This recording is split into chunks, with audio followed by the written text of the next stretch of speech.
Welcome to the Accessibility Advisory Committee meeting of December 12th, 2024. Members of the public may watch the meeting live on oakville.ca or the town's YouTube channel. Agenda and materials are available on oakville.ca under Town Hall agendas and meetings. We have 2 discussion items and 2 information items on the agenda today. But first, I call the meeting to order, and I would like to have staff call the roll.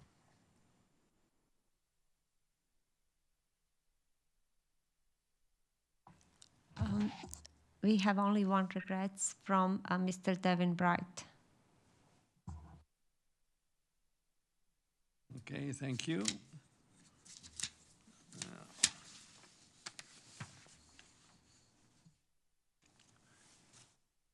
On item 3.1. Sorry, Mr. Chair, we need to ask for declaration of pecuniary interest. Oh, okay. Are there any pecuniary interests of anybody on this call? No. I don't see none. Everybody's saying no, and so I'll accept that. Thank you. We also have an item 3.1, the minutes of the September 12th, 2024 meeting. And these minutes of the Accessibility Advisory Committee meeting of September 12th, 2024 be approved by the committee. Is there any discussion on those minutes? Would somebody please move acceptance of the minutes? So moved. That's Deborah. All in favor, raise your hand or say aye. Aye. Okay, the discussion items. 4.1, the 2024 Accessibility Annual Status Update. And the 2024 Accessibility Annual Status Update be endorsed. Are there any comments, or is somebody going to present this and then we'll comment on it? I can present, Chair. Thank you. Okay. Good Please, go ahead. afternoon. Thank you. Good afternoon, committee members. I'm happy to be here to present the 2024 Annual Accessibility Status Update. So if you recall, we did get council approval for the 2024 to 2029 multi-year accessibility plan back in October. And as a result, I will be reporting annually on the commitments the town has made to create a more inclusive community by ensuring the programs, services, and facilities are accessible to everyone. And I do have to say a very big thank you to this committee for their involvement in the development and providing feedback on the 2024 to 2029 multi-year plan. It was truly an honor to be involved in the development of that plan, because I really had the opportunity to see how well staff were committed to making sure that there were accessible programs and services made available to our community. So as you're aware, the Accessibility for Ontarians with Disabilities Act, the AODA, requires municipalities to establish a multi-year plan, as well as report annually on the progress of the plan. This demonstrates our commitment to continue to meet AODA requirements and to prevent or remove barriers to accessibility.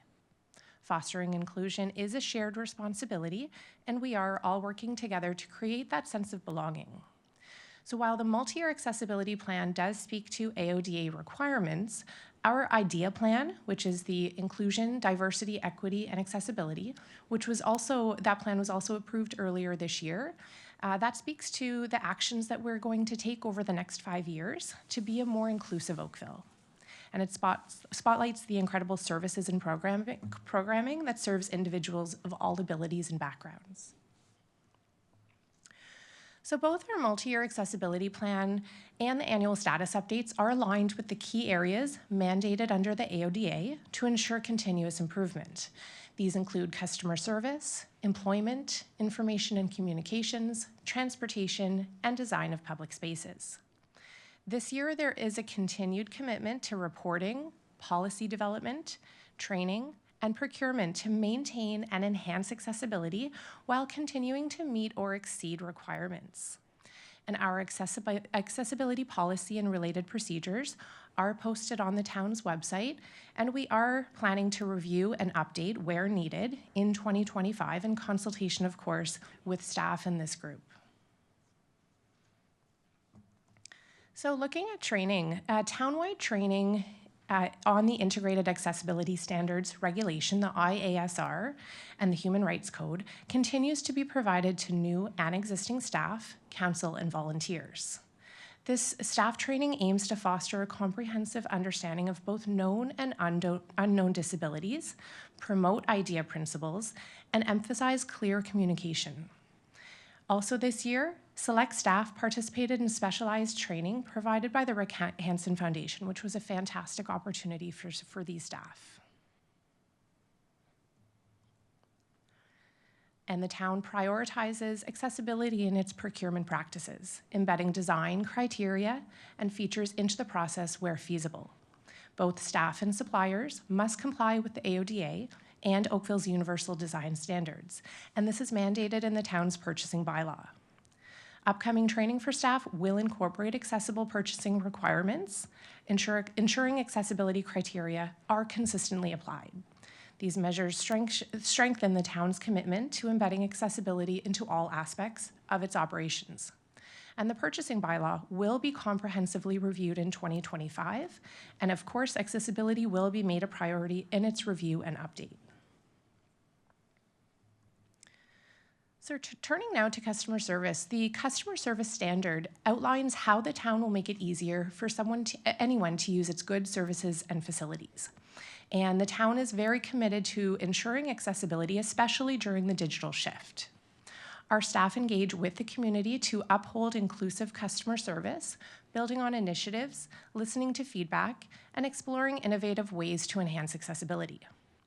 To improve service and communication, we use tools like online feedback forms, an iPad Pro at Service Oakville, hearing loop aerials, and universal signage, while exploring new technologies such as Bluetooth audio options. And we integrate IDEA principles through strategic communication, learning, and measurement to raise staff awareness, expand cultural competence, and meet the needs of our diverse community.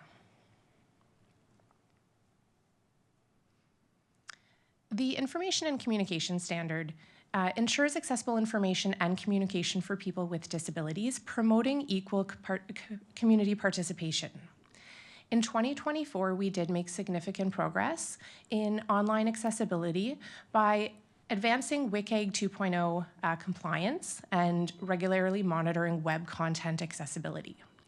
We have started the review of inaccessible documents online to recommend improvements, and we worked with vendors to enhance web application accessibility. And our first compliance plan was submitted, prioritizing online document accessibility. Staff also improved how accessible spaces and amenities at town facilities are shared and started enhancing the interactive accessibility map, which I spoke to in one of our earlier meetings this year.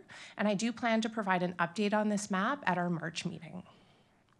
Community engagement included safety campaigns for crosswalks, bike lanes, and infrastructure, along with virtual facility tours to help visitors understand layouts and amenities. And staff continue promoting plain language and best practices to ensure clear, inclusive information for all audiences.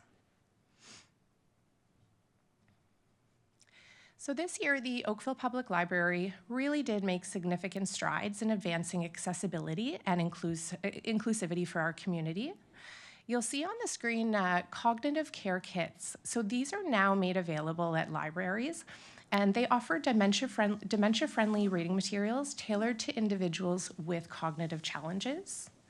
The ongoing partnerships with the Center for Equitable Library Access and Bookshare continues to provide essential resources for customers with disabilities.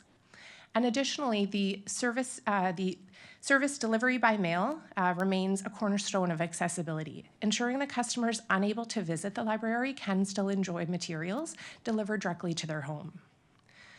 The OPL prioritizes staff training, equipping staff with the skills needed to recommend appropriate formats for individuals with disabilities. Public access computers were also upgraded this year with more accessible features to improve usability for all customers. So the employment standard outlines how the town will make employment practices and its workplace more accessible to potential and existing employees with disabilities. This year, the town has continued its commitment to creating an inclusive and accessible workplace, guided by the employment standards and the IDEA plan. Significant progress was made in reviewing and maintain accessible recruitment practices that highlight accommodations at every stage, as well as enhancements to the onboarding process that informs new hires of our comprehensive support systems. The town's accommodation framework ensures individual plans are reviewed annually, that there is a consistent return to work process, and accessible formats are provided upon request. And additionally, we are expanding training, as mentioned earlier, for both staff and management on accessibility, unconscious bias, and diversity to foster greater awareness and inclusivity. The transportation standard outlines how the town will make it easier for anyone to move around Oakville. This year, Oakville Transit achieved key milestones to enhance accessibility. Transit's expanded on-demand service now reaches new areas, offering flexible curb-to-curb rides with fully accessible vehicles, complemented by the mobile app. Customers can easily book, cancel, and confirm their trips while receiving automated reminders. And this year included accessibility upgrades such as lowering all buses for customers as a standard practice and adding route markers to bus stop signs. Transit's Clever Vision digital information screens on the on-demand fleet and ongoing infrastructure upgrades further improve the transit experience. Through fare programs offering free rides for support persons, children, youth, and seniors, we continue to make transit accessible for all. And collaboration and training are integral to our efforts. We do work with neighboring municipalities on specialized transit applications and ensure all drivers receive comprehensive training. These achievements have been guided by the 5-year business plan and compliance with AODA, which we are always happy to have transit join our meetings and provide these critical updates to our committee. The Transportation Master Plan, set for public release in 2025, focuses on integrating accessibility across all modes of transportation. This includes establishing safe bike lanes, pedestrian pathways, and walkways designed to meet the needs of visually impaired individuals. Through initiatives like the Neighborhood Traffic Safety and Pedestrian Safety programs, we're promoting safe navigation and enhancing the pedestrian experience. Projects such as the Kerr Village Streetscape Study and the Brawny Village Streetscape Study, which is actually pictured on the slide, reflect our commitment to accessible and vibrant community spaces. While the town-wide parking management study prepares for future urban growth with a focus on diverse mobility needs. Collaboration with this group throughout these studies and projects remains critical. By continuously assessing and improving transportation infrastructure, the town remains dedicated to building an inclusive, adaptable community for all residents and visitors. The Design of Public Spaces standard outlines how the town will make it easier for everyone to use its public spaces.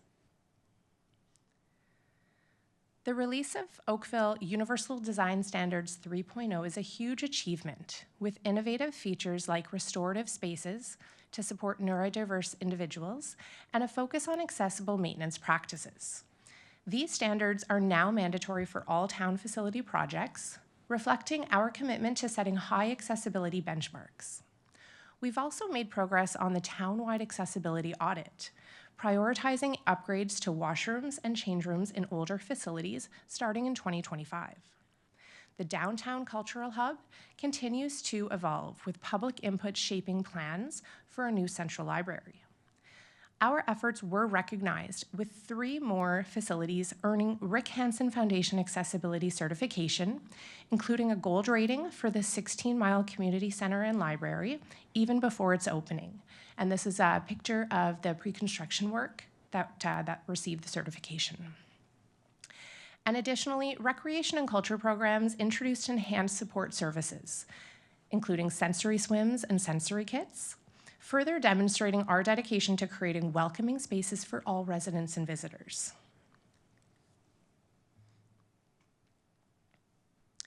In 2024, the town made remarkable progress in enhancing accessibility across parks, recreations, and facilities.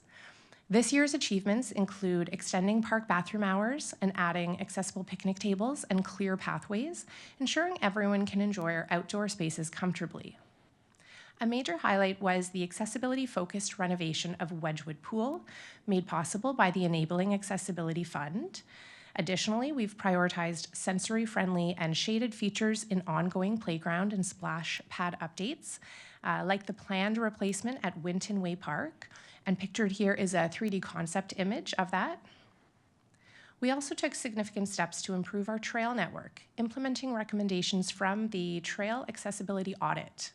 This included paving trails, installing safer crossings, and enhancing rest stations for greater usability. And larger projects like the Brawny Beach and Shipyard redevelopment and Wallace Park redevelopment are key milestones in our commitment to accessible public spaces, with completion expected soon. And lastly, we continue to focus on removing barriers in our built environment through collaborations, new seating options, and the steady installation of audible pedestrian signals.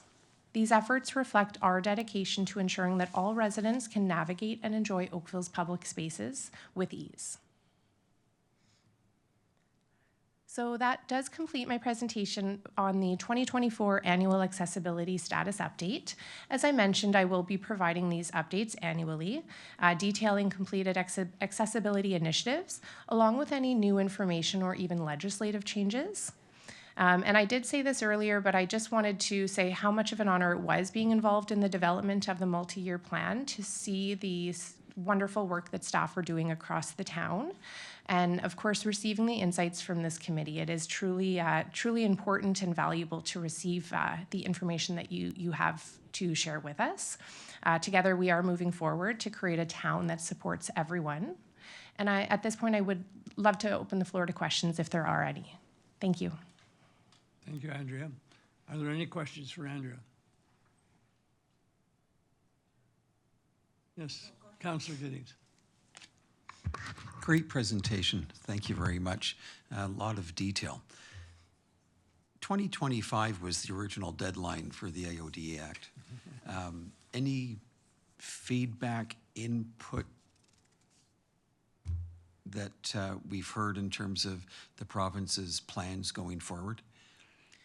So the only comment I can make to that is that there have been recommendations put forward on it, but to my knowledge, there's been nothing from the province as to changes that will be made, even in terms of timelines, providing a new set of timelines for it. As everybody knows, the AODA was attempting the accessible province by 2025, and the fourth review did indicate that we are nowhere close to that and that so much more work has to be done, but we are continuing to follow the legislation. And of course, this committee will be, I would share the information as soon as I hear anything. Thank you for that update. I know a number of councils across Ontario, including ours, put that request through to the province, and AMO has been doing the same. So we'll follow that one with interest. Thank you. Thank you. Any further comments for Andrea? Yes. I just have a comment. Hi. Sorry.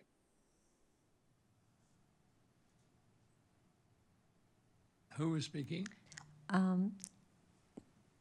Through Mr. Chair, Nora Level wants to speak in regards to the item. Okay, Nora, go ahead. You have to unmute yourself. A rough day. There we go. Just a quick question. As far as social media goes for the town, what are we doing for accessibility for that? Like, any closed captions that people can read? Is Through- that part of anything? Through you, Mr. Chair, absolutely. And I do wish my counterpart Sarah, who was here with us in September, was able to be present today. There are closed captionings on social media. What I would like to do, though, is I would like to take that question back so that I could get a comprehensive answer for the committee. I'd be happy to share that by through a memo to the committee. But of course, there are they're continuously figuring out and finding ways to make all social media and online content accessible. Okay, because I think it's very important, and our life is social media now. So I think that would be a great thing to try to figure out what we can do to make sure everybody can go along with it. Absolutely, and through you, Mr. Chair, I will add as well that that anything related to images, they're including alt text, they're including captions around images, and every time all their strategies involve how can we make this accessible. So I will take this back to the communications group, and I will provide a memo to this committee. That would be great. Thank you. Karen, I believe you had some comments? Or Deborah, sorry. Yeah, I just want to say, I know we have a long way to go, but not to diminish and want to recognize what we've done to date. It was a big task, and just to recognize the town on what they've done to date, especially the Rick Hansen Foundation recognition of 3 of our facilities in 2024. I think that's very good. Thank you. Are there any further comments? I'd like to make one comment of my own. In trying to navigate the Oakville website, it's like trying to navigate many websites. They are very complicated, and for those of us who are not that computer literate, it's very, very difficult to navigate.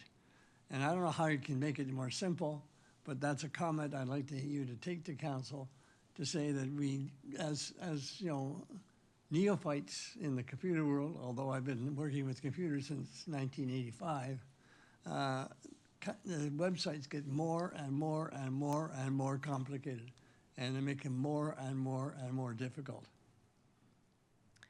Thank you, Mr. Chair. I will take that back to the communications group as well. And I do know there is so much content online, and it's a bit of information overload. And I do know that they are taking all feedback seriously, so that they can continuously improve the website in whatever capacity that is to improve it. One of the biggest pieces is trying to remove attachments, PDFs. That is a large piece that we're doing. That's why our multi-year accessibility plan, we made it web-based so that it wasn't a PDF and potentially inaccessible. But I will take your feedback to that group, and absolutely, we can take this offline as well, and I'd love to understand the challenges that you face in navigating it, because that does help improve it for everybody. Are there, go ahead. Just a comment on the PDFs. So I noticed that for Oakville Transit, the PDF schedules have been removed, and I did make that a comment directly to Oakville Transit. The way it's listed now, I find it difficult to navigate with my vision. Right. A PDF I can at least open and blow up on my devices to read and have an overall picture of the transit versus just a line with the next bus kind of thing. So I understand removing PDFs, but it might, it also can be a deterrent for others. Through you, Mr. Chair, I appreciate hearing that feedback, and that is something as well, even though you have mentioned you've raised this with Oakville Transit, we will bring back to Oakville Transit, even to get a sense of, are there any plans to address feedback like that, because I'm sure that you are not the only rider who has provided such feedback. Yeah, and Metrolink still keeps their schedules as PDFs, like the Go Transit schedules. So it's just a difference, and I found it difficult to adapt to that now. So just Thank you. a comment. Thank you. I And don't through know if the others are having the difficulty, but I do. No, we appreciate it. And through you, Mr. Chair, we do appreciate hearing that feedback. One of the difficulties with PDFs is you can post accessible PDF. PDFs can be accessible, and so you can have those on the website. I would have to speak with Transit to understand how often those schedules changes and what challenges may exist in posting such a PDF, but absolutely, I'd love to follow up with that. Thank you. Any further comments? Hearing none, I'm going to read a statement here before we go to the motion. The above recommendations that have been approved by this committee will be presented to council through a receipt of the meeting minutes. In accordance with the committee's terms of reference, any advice or recommendation that requires action or implementation by town staff must be approved by town council, and unless separated from the minutes by a motion from a council member, the recommendations are acknowledged as advice to council, but not deemed as formal directives to staff. And having read that statement, I'd like to appreciate a motion that the 2024 Accessibility Advisory Status Update be endorsed. Can I have a motion? So moved. Thank you. All in favor, raise your hands or say aye. Aye. The motion passes. The next item on the agenda is the Fire Hall number 9 accessibility update. Is somebody going to present on that? Thank you.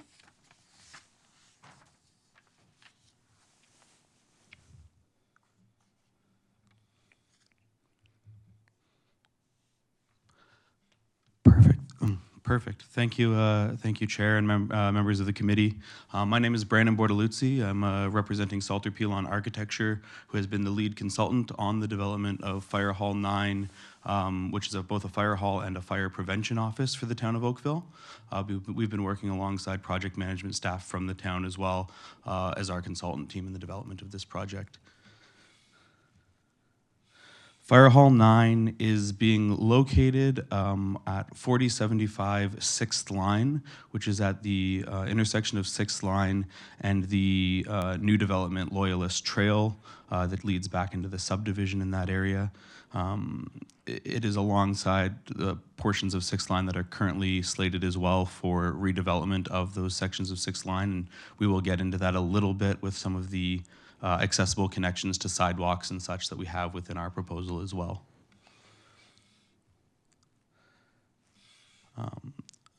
Just, I guess, in a brief summary before I jump right into the drawings and documents that we've got as part of this presentation, the program of this station is primarily a fire hall, which occupies the ground floor of the facility, which has the apparatus garages for all the fire engines, as well as the crew quarters, which includes their dorm rooms, kitchen, washroom facilities, changing facilities, etc.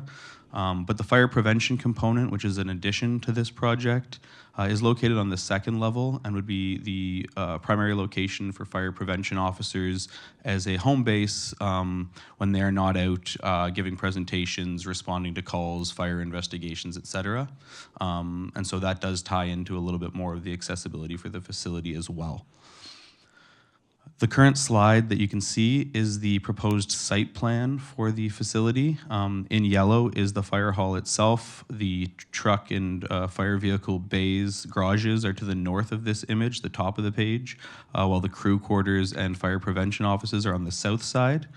There are two primary principal entrances for all parties, both public and members of the fire service.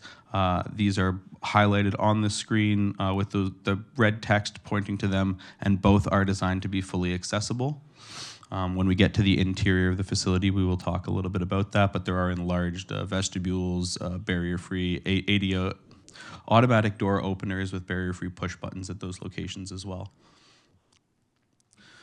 On-site circulation, we do have parking primarily for the public to the south side of the station there. You can, on this slide, see the two blue boxes, which are our barrier-free parking spaces, both a Type A and a Type B, along with a curb cut. The pathway highlighted in red on this image is the barrier-free circulation on site. It does wrap the entire accessible portion of the facility. And as you can see at kind of the middle of this image here, there's a leg of that goes out towards the roadway on 6th line. That is intended to tie into the new location of the sidewalk with the 6th line expansion that's currently slated for construction around the same time as the construction of this facility. As well, at the south of the site, we do have curb cuts and painted pedestrian crosswalks to lead to the sidewalk on Loyalist Trail as well. As you can see, and as noted previously, those are our 2 barrier-free parking spaces in line with the Oakville standards, both in terms of the painting, the pavement markings, as well as the size, dimension, and location of those being closest to the street entrance, but right between both primary public entrances. And the signage above is also as per the town standard. As we get into the facility itself, the image on the screen right now is the floor plan of the main floor, which is the fire hall. Again, as I noted, the top half of this image shows the truck garages, which is an area of, that is not open to the public. All the areas in gray on this image are not open to the public and are primarily for fire services.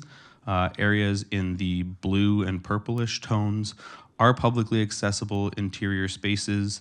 And the yellow represents the 2,500 millimeter or 2.5 meter turning circle for accessibility purposes, which is located at both entrances in their entrance vestibules, as discussed on the site plan, but also in the universal washroom on the ground floor there, which we will get into in a later slide.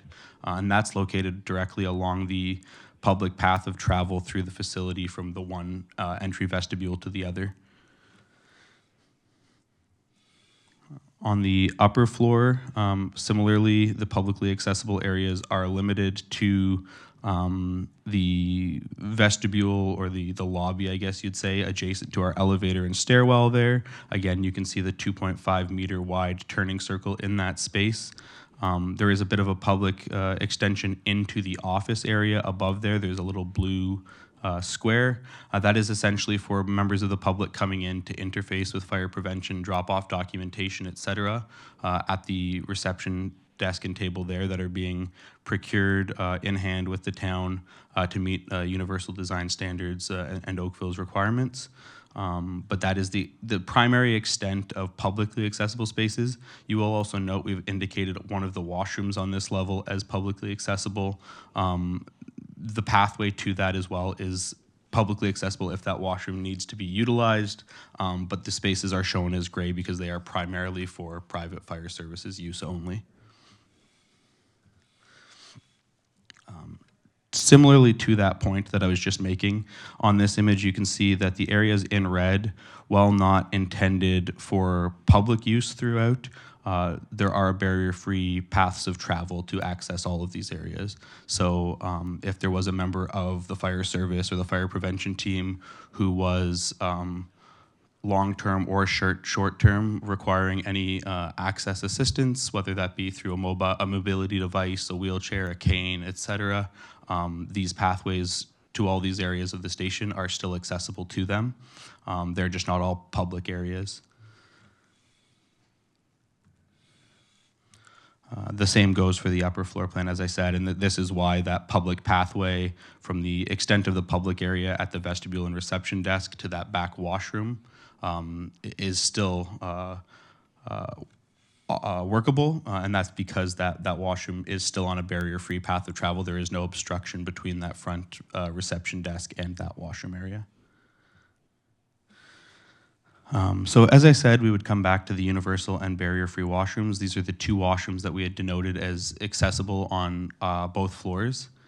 In both cases, the washrooms also have shower space, and that is dual purpose, both for the members of the They're designed to be accessible shower spaces, but they are primarily there as well. Again, if there was a member of the fire prevention or fire services team that required accessible shower space that is not provided in the primary dorm area, these shower spaces would be available, particularly the one on the upper floor for fire prevention for those uses. In these spaces, all the clearances and requirements highlighted by the various color tones on these images are in line not only with the Ontario Building Code, but also with the Oakville Universal Design Standard and the AODA. And to finish off, I'll just show two quick images here of the exterior of the facility. This is the primary public-facing entrance along 6th line. So this is that sidewalk that you see in sort of the foreground of this image is that connection to that 6th line sidewalk that I was speaking about earlier. And then the second image is the access to that second primary entrance that leads to the vestibule with the elevator and stairwell to the fire prevention office off the parking lot. And in the back corner of this image, you can see the blue painting for where the barrier-free parking stalls are included as well. So they would be right on that path of travel to both entrances. That concludes my presentation, and I would like to open it up to the chair and members of the committee for any questions or comments. Are there any questions or comments?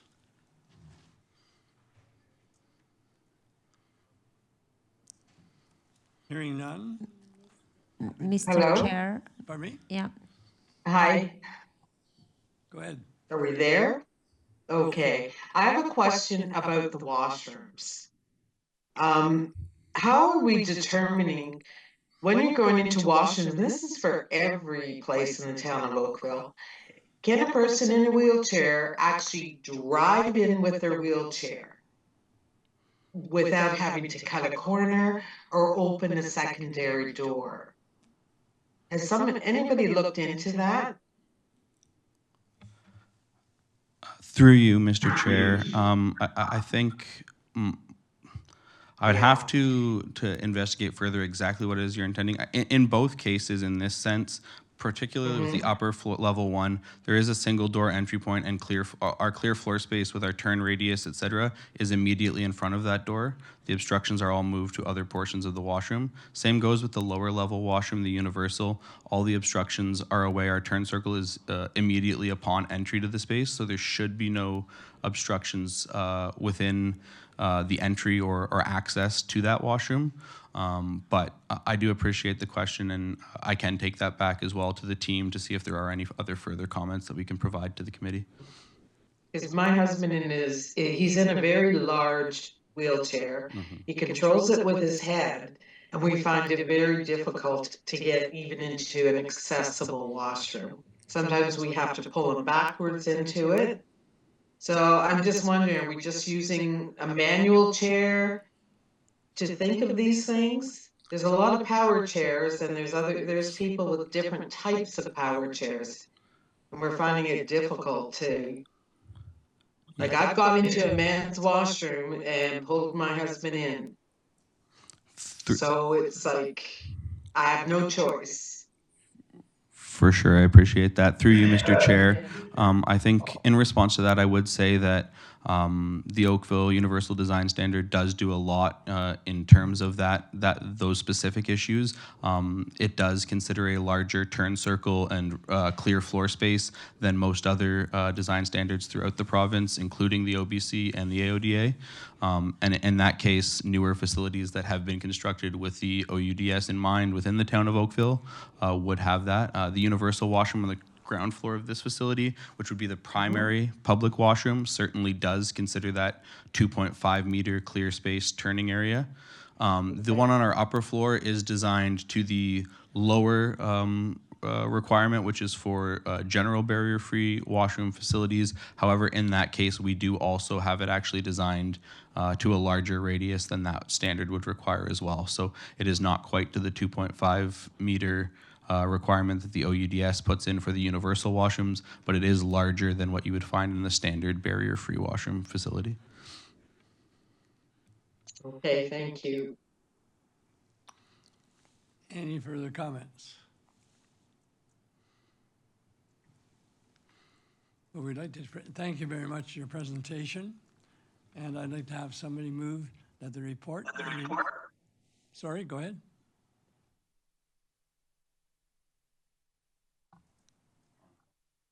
Okay, I'd like to have this report dated December 3rd, 2024, entitled Fire Hall 9 Accessibility Update be received.